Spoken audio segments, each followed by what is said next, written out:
কিছু কথা না বললেই নয়। আমি রান্নার চ্যানেল চালাই ভাই। রান্নাবান্নার ভিডিও দেই, দৈনিক কাজের ভিডিও দেই। তবে দেশের আজ যে অবস্থা, এটা দেখে কিছু কথা সবার মাঝে খুব বলতে ইচ্ছা হলো।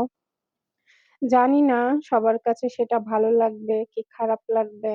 তবে নিজের ইচ্ছাকে ধরে রাখতে পারলাম না। নিউজ দেখলেই মনের ভিতরে যে ভয় ভীতি কাজ করছে, যে অশান্তি কাজ করছে, সেটা থেকে বেরিয়ে আসতে পারলাম না। আমাদের দেশের আজ এ কি অবস্থা হয়েছে!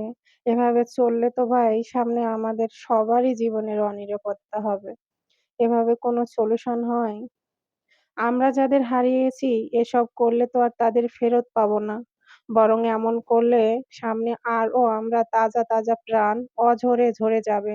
আরো অনেককেই আমরা নিজেদের মাঝ থেকে হারিয়ে ফেলবো। ভাই-বোনেরা তোমরা সবকিছু শান্তিপূর্ণভাবে করার চেষ্টা করো। এভাবে নিজেদের মধ্যে লড়ে সবাই দেশের ভালো করতে যেয়ে দেশের ক্ষতিই হচ্ছে। শত, শত প্রাণ হারিয়ে যাচ্ছে। আর কত পরিবারের যে ভিত নষ্ট হয়ে যাচ্ছে তার কোনো ঠিক নেই।